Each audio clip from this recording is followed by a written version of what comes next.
Mr. Chair, if our resource person is done, hindi pa tayo nathi-threaten doon. And in fact, Mr. Chair, pinakinggan na po natin. Mr. Chair, I have the floor. Suspension again. I'll let the committee decide, Mr. Chair. We continue. Huwag ka namang madali. Dito ka na lang. Meron na pong... okay, Congressman Abante, you're recognized. Ako po yung nakikiusap sa ating presidente. Nakikiusap na. Pag ikaw nakikiusap, surrender. Kumusta ho kayo lahat dyan mga kababayan? Welcome back sa PH Update. Ayun na nga, no? Mag-abogado ka muna, Raul Manuel. Bago mo banatan ng ganyan si Tatay Digong, siguraduhin mo muna na abogado ka. Dito sa video na ito mga kababayan, sinopla ko nitong si dating Pangulong Rodrigo Duterte, itong isa sa mga tuta nitong si Tambaluslos. At dito rin ho sa video na ito mga kababayan, panoorin ho natin kung paano in-approach nitong si Vice President Sara Duterte, itong si dating Pangulong Rodrigo Duterte. Grabe, nakakatuwa akong makita ang paglapit nitong si VP Sara dito kay dating Pangulong Rodrigo Duterte. At dito rin ho sa video na to, kaya pala nagmamadali ho sila dito sa video na to. Nagmamadali ho sila dyan Birthday ho pala nitong si Martin Romualdez Tambaluslos. Ngayon pa lang ako nakakita ng birthday na merong flash mob, yung pasayaw-sayaw pa sa entrance. Dito sa video na to, papanoorin ho natin kung paano nagpasayaw-sayaw yan si Tambaluslos dyan sa kanyang birthday celebration dyan sa House of Representatives. Kaya pala minamadali ho nitong mga walang hiyang to. A-attend pa sila dyan sa birthday nitong si Tambaluslos. Pero bago natin umpisahan ng ating talakayan, bago natin umpisahan ng lahat ng yan, grabe, napakarami ho talagang nangyari kahapon. No? Natulog ho tayo ng maaga kasi itong si Tatay Dix, di ho natin kaya yung power niya hindi ho natin malaman. Ano na ho, nag-aarelyebuhan na ho sila dyan sa Tuadcom, di ba? Palit-palitan sila ng chairman si Barber, si Suarez, palit-palitan ho sila. Pero si Tatay Digong, straight, siya lang ho tinatanong. Ganun ho katindi si Tatay Dix. Wala na ho tayong nakikitang dahilan para umaten ulit si Tatay Digong. Pero kung sakaling imbitahan siya at gusto pang humarap nitong si Tatay Digong, wala ho tayong problema dyan. Isang like at isang subscribe lang ho si PH Update. Alam nyo naman ho, yan lang ho ang kaligayahan natin. 600,000 subscriber na tayo. Isang like at isang subscribe, masaya na ho tayo dyan. At sa mga gustong sumali sa ating community, click nyo lang ho yung join button sa baba para kayo hong pinakaunang makakita sa ating mga reaction video. Ayun na nga mga kababayan, di ho natin pwedeng palampasin ang pagkakataon na hindi ma-shoutout yung mga talagang nagbibigay ng kulay dyan sa comment section. Mega love shoutout ho muna tayo. Mabilis ang mega love shoutout ho muna tayo. Shoutout dito kay Ma'am Shirley sa Arinas. Maraming salamat mega love shoutout. Ingat po kayo dyan sa Hong Kong, no? Maraming salamat sa pagsuporta sa PH Update. Mega love shoutout dito kay Marimar, nandyan ho siya sa dyan sa Malaysia. Mega love shoutout. Ingat po kayo dyan sa Malaysia, Ma'am Marimar. Dito kay Ma'am Maria Mariel Mendoza. Maraming salamat dyan. Ingat po kayo dyan sa Hong Kong. Mega love shoutout. Mega love shoutout din ho dito kay Yakan Banzil. Sir Yakan Banzil, maraming salamat Mega love shoutout. Talagang minuto tong si Sir Yakan Banzil Mayat maya, no? Eto mga kababayan, at itong si Ma'am Teresa Bataga, maraming salamat. Ingat ho kayo dyan sa Hong Kong. Mega love shoutout. Mamaya na ho natin ituloy, panoorin ho muna natin etong flash mob nitong si Tambaluslos, no? Sa pagpasok niya dyan sa Bulwagan kung saan gaganapin ang kanyang birthday party. Ito mga kababayan, panoorin natin. Grabe naman yan. First time, di ba? Ngayon lang kayo makakakita na parang kasal. Di ba kasal lang yung may gumaganyan, yung pasayaw-sayaw. Parang parang mga kulto na yung mga tao dyan sa House of Representatives. Ibang klase ho talaga. May pasayaw-sayaw pa kayo nalalaman. Ibang klase naman yan. Tapos pinapatugtog yung kanta nitong si Tambaluslos. Kay Martin, tanga lahat. Kay Martin. Di ba? Ganyan ho yan Tignan nyo naman. Ibang klase talaga. Talagang pati yung kumpleto. Ano ba yan? Require ho ba ni Tamba yan? Lahat ng staff, lahat ng congressman dapat kasama dyan sa flash mob na yan. Anak ng toko. Kakaya kayo. Kanino pera ang pinanggastos nyo dyan? Hindi na kayo nahiya sa mga kababayan natin, sa mga batang makakapanood niyan. Mga walang ya talaga kayo. First time ho ha, si Tatay Digong, napanood nyo na siguro ho yung clip na kung saan linatagan ng red carpet si Tatay Digong. Pero ano sabi ni Tatay Dig? Ba't ba kayo naglatag niyan? Pinambili na lang sana natin ng pagkain, di ba? Pero itong si Tambalusos, tingnan nyo naman, talagang todo kung design yung kanilang red carpet sa pagsalubong, sa pinakamagaling, sa pinakamahusay, ha? Base yan kay Suarez, na speaker, na naging speaker ng House of Representatives. Parang di naman totoo. Pinakawalang kwenta, pinaka-inutil, puro ayuda at walang ginawang matino dyan sa House. Martin Tambaluslos Romualdez. Happy birthday, sir! Sana huli mo na yan. Hindi, I mean, huli mo ng pagbe-birthday dyan sa House. Kayo naman, mag-birthday siya, mabuhay siya hanggang gusto niya, no? Pero yung birthday mo na yan, dahil di mo naman, pera nyo po bang pinanggasta dyan? Nagtatanong tayo, ha? Kasi kung di nyo naman pera, nakakahiya ako sa sambayan ng Pilipino. Habang yung ordinaryong Juan de la Cruz nagbe-birthday sa bahay ng isang spaghetti at isang cake, isang pansit, masaya na kami. Kayo may flash mob pa. Ano, kasal yan? Kakasal kayo ni Dilima dyan? O, ito na mga kababayan, lipat na ho tayo. Dito kay VP Sara, no? Ito, panoorin ho natin kung paano linapitan nitong si VP, itong si Tatay Diggs, ayan, no? Grabe naman yan. Lagyan natin ng konting sounds. Oh, lakas, oh. Oh. Grabe naman yan. Oh.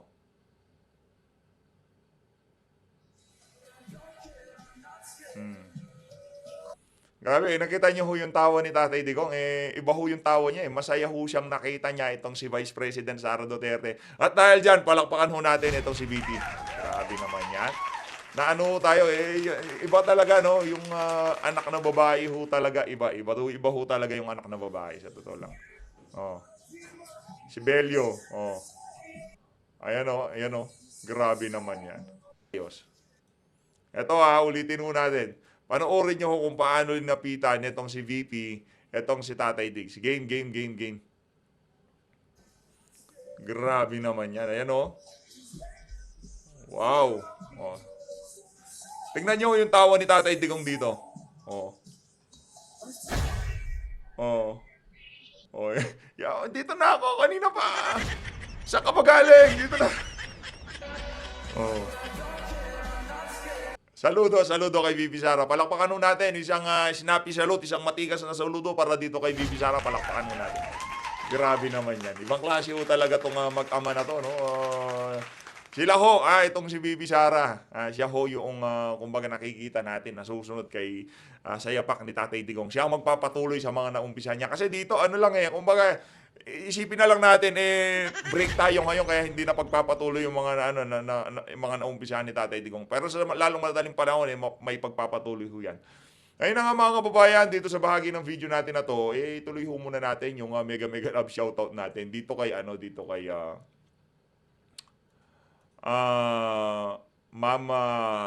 Ma'am Ariza Yen, mega love shoutout. Ingat ho kayo dyan sa Japan. Maraming salamat sa pagsuporta sa PH Update. At dito kay dito kay Nisa Kabusas. Maraming salamat to. Mega love shoutout. Grabe, nasa Pilipinas tong si Madam nagpapakulay. Again, di ko natin pinapakita yan para ma-pressure o kung ano pa man, no? Isang like at isang subscribe lang ho, masaya na ho tayo dito sa PH Update. Ano na ho yun, sobrang masaya na ho tayo doon. Pagpapakita lang ho yan na talagang sobrang na-appreciate natin yung mga sumusuporta sa atin dito sa PH Update. Ito na ho mga kababayan, umpisa na ho natin itong si Raul Manuel, no? Panoorin ho natin kung paano siyang binalagbag nitong si dating Pangulong Rodrigo Duterte. Wala pa kasi, Brad. Hindi ka pa pwede, kung baga bata ka pa, mag-abogado ka muna bago mo banatan itong si dating Pangulong Rodrigo Duterte. Ito, game. I do not deny it. The next to interpolate is Congressman Raul Manuel. You have 10 minutes. Thank you, Mr. Chair. Mr. Chair, ilang tanong po kay Senator Trillanes. Mr. Chair, ang claim po kasi niya ay yung mga pinasend po kanina ay galing sa drug money, yung mga pumasok dun sa accounts ng dating Pangulo.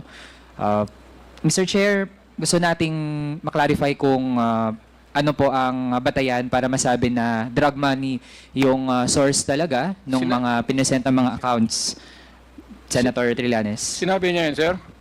Mr. Chair, I'm addressing my question to Senator Yes, Trillanes. because kung sinabi niyan, I'll file charges against him. Naku po. Mr. Chair, may we hear from Senator Trillanes? Senator Trillanes. Ang basihan po natin ay yung sinabi ni Arturo Las Cañas na mga drug lords na kapartner at pinoproteksyonan ni Duterte ay sina Michael Yang na kinoroborate ni Jimmy Guban at ni Colonel Asierto, si Charlie Tan na kasama dun sa 6.4 billion pesos Shabu shipment, at itong si Sammy Uy na Alam niyo mga kababayan, kung totoo ang sinasabi ng aso na to, ang tagal na niyan. 2016 pa. Tumatakbo pa lang si Tatay Digong. Pagkapanalo niya. Brad, ilang taon na? 9 years na nakakalipas. 8 years ago. Bakit hindi mo sampahan sa korte? Kasi alam mo, hindi tatayo yung mga na yan, yung mga kalokohan mo na yan. Itali nyo nga yan. Anak ng toko, oo. na-mention ni Arturo Las Cañas. Ang ano po, nung tinignan po namin yung bank accounts, yung records na present ko po kanina, Mr. Chairman, tinignan namin na may mga pumasok na managers checks na in-encash Naku, nila, managers no? The whole family, no? Grabe naman Ay yan. galing kay Mr. Teka lang. Sammy Uy. Tapos tinignan namin yung 6 months interval. 4 na cheque every 6 months, October and April nila ini-encash. At lumalabas, Ang daming abogado dyan, Brad. Ang daming abogado dyan sa Twadcom. Balita pa nga ho natin, yung mga tanong daw ho nila, isang malaking law firm ang gumagawa ng mga tanong ng mga crocs na yan. Kaya kumpletos Ricardos, may slide, mamaya ho, panoorin natin yung video nitong si attorney Harry Roque. Isang malaking law firm ang umahawak sa mga tanong dyan sa Twadcom na yan. dividend Sampahan nyo na! Di na nga presidente, pati mo sampahan.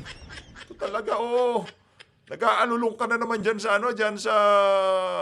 sa hearing. Dapat sampahan mo. Huwag ganyan. Nagmumukha kang anga dyan na trililing. Nagmumukha kang... doon ng roughly Para 40 sa'yo to naman 50 yun. million pesos every 6 months. Nako, I'd be very interested kung anong negosyo ang nag-yield ng ganon. Pero yun po ang lumabas doon sa aming pag-aaral. Tapos based na rin doon sa yan po yung documentary evidence, yan na yung paper trail, yung money trail, at based doon sa testimonya ni Arturo Las Cañas being an insider doon po sa grupo ni Duterte. Okay, Mr. Chair, follow up po na tanong doon. Naaral din po ba kung posible na meron ding ibang sources yung Sumecond round ka pa talaga, ha, Manuel, ha? Hindi ko kasi nakaisa kay Tatay Dig siya, kaya sumecond round ka. pumasok ng mga pera na yon maliban sa drug money kasi gusto natin ma-verify po talaga if ever nga halimbawa matrace po na may ibang mga income sources, legitimate man or illegitimate o kung ano man maliban sa drug money. Naaral din po ba yung ganong possibility? Noong una, yun po ang kinoconsider namin, no? Kaso nga based dun sa testimonya ni Arturo Las Cañas na sinubmit sa ICC, itong si Sammy Uy at si Michael Yang, sila po yung kumaga mag-partner, ano? Siya yung parang nagpa-front. Tapos tinignan namin yung mga negosyo nito ni Sammy Uy, hindi siya pwedeng mag-yield ng ganong dividendo na 40 to 50 million every 6 months na dinidistribute. Yung pa lang yung nakita natin. Kung umabot ho kayo sa bahagi ng video natin na to at hindi pa ho kayo nakasubscribe, i-click nyo na ho yung subscribe button dyan sa baba. Doon sa paper trail. Tapos doon sa sinabi niya na ilang instances doon mismo sa isang Shabu laboratory, doon sa involvement nito ni Sammy Uy, lumiwanag po sa amin na drug related yung mga pumasok na pera dito kay Mr. Duterte. Kaya nga pinoproteksyonan niya ng todo, nakita nyo, di ba? Grabe naman yan. Ayaw pumirma ng Galing! waiver kahit ito na, sasabihin niya, babawiin niya because ando doon lahat ng sikreto. Pasampal ka muna kasi, Brad. Okay lang naman kay Tatay Diggs eh. Basta pasampal ka, ha? Okay lang naman ilabas niya, mag-waiver siya. Kaso dapat sa in live television, ilalive natin. Gusto namin makita yung bakat ng kamay ni Tatay Digong dyan sa pagmumukha mo na yan. And sabi ko nga, na-validate na po ito ng Anti-Money Laundering Council through Wow. the Ombudsman Kasuhan na nakakuha rin ng nyo. same set of documents. Then, Si- ultimately, Really, oo. in an impeachment court and the criminal court, lalabas Nako. po yan. No? Yan ang nga ba sinasabi natin? Lumalabas ho yung mga litanya ni Trililing. Sa kanya na ho in an impeachment court. Sino ho bang pinaplanong i-impeach? Si BP. Ngayon, kung sakaling sampahan ng impeachment si BP, pwede nang buksan yung mga bangkap. Ganun ho ba ibig nyo sabihin, Antonio Trililing? Nako, baka kayo din ang nagpapalutang ng ideya na yan dyan sa Quadcom. Di ho kaya? Nagtatanong tayo, ha? No? Lalabas po yung mga ganyan kasi may mga exemptions sa bank secrecy law yung itong criminal investigations sa korte. Yun po, Mr. Chairman. Thank you, Mr. Chair. Ayusin mo respond. Brad, ang tanda mo na, magbago ka na. No? Ilang taong ka na? 40? O ilang taong ka pa di ba, nakakalungkot lang hong isipin na magbago na ho kayo, nakakahiya.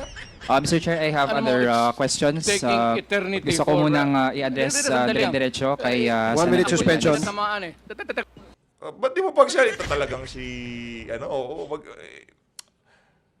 bakit hindi nyo pagsalitain si Tatay Digong? Siya nga naman tinatamaan, bakit ayaw nyo siyang pagsalitain? Unfair naman nga ho yun dito kay Tatay Diggs.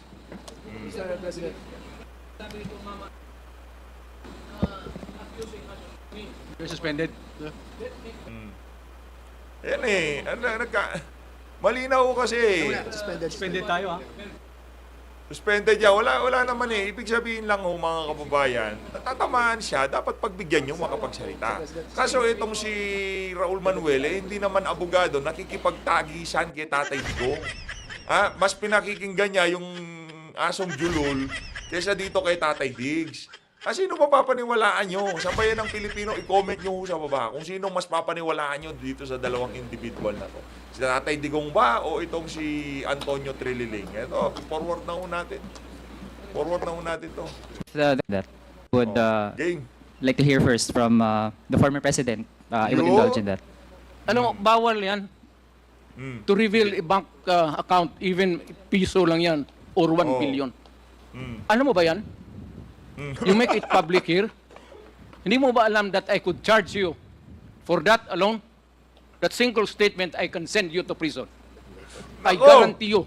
Oh, Hindi mo alam yan? mag-abogado ka muna kasi. Ito kasi si Raul Manuel, masyadong galing-galingan at usay-usayan. Akyat ka na lang ng bundok, Brad. Buti pa doon, may future ka. Mr. Chair, if our resource person is done, hindi pa tayo nathi-threaten doon. And Hindi in fact, Mr. nathi-threaten. Chair, Oh. Just pinakinggan na the po natin. document. Mr. Chair, I have the floor. Suspension again. Oh. Inaano mo eh, nakuurot ka eh. Anong nagtre-threaten? Di ka niya naman tinitreten porque di ka abogado.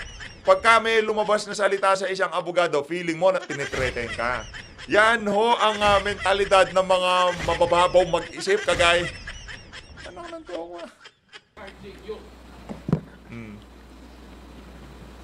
O, tignan mo sila lahat. Yang si Ako po. Ito isa-isa natin. Walang na-squeeze si Ako. Walang na-squeeze. Nag-Bible study lang si Abante. Itong si 20,000 questions. Wala rin ho. Itong si Barbers. Wala. O, lalo na si Gonzales. Walang itatanong na matino yan. Wala naman alam yan eh. O itong si Suarez. O, anong natanong ni Suarez? Ang aangas nyo nung di dumadalo si Tatay Diggs. Nung dumalo siya, tiklop kayong lahat. O, yan ang hirap sa inyo. Inuuna nyo yabang. Ito kaya yabang kasi. Ikaw pa? Puro kayo. Ano ka man? Sino bang niluloko mo dito? You go home and plant whatever you want to plant. Ayaw kong sabihin. Oh.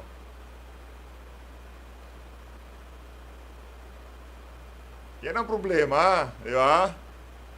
Forward na ho natin para rekta-rekta tayo. Dami pang cheche-bureche. Siguro dito sa punto na to, magdidesisyon sila na dahil grabe, nagsasayawan na nga naman sila, di ba? Di ba? Alangan naman di pa nila tapusin yung hearing na yan. Birthday na ni Tamba, nandyan pa. Oh, birthday na ni Tamba eh. Pakinggan natin kung anong decision nitong mga ano na to, itong mga Hearing is umas na resumed. to. Oh, hearing Gaya is po ng resumed. Mr. Chair, sabi ko Mr. Chair. Mr. President, sandali po. Sandali Mr. lang Chair, po. upo po muna. Congressman Abante, sandali lang po. I can sense that... Let the chairman have the floor first. go ahead, go ahead. Ano, nakalimutan ko tuloy. I was about to say, Your Honors, na malalim na nga yung gabi at I think Yes. pagod na rin ang ating resource person. Palalimin po natin, sir, para mas malalim ang baon ko ito. Siguro, Mr. Chair, manifest muna ako maikli.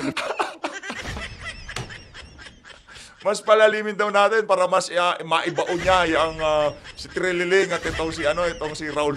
For a Tapos proceed. na nga pagtatanong ni Congressman Manuel,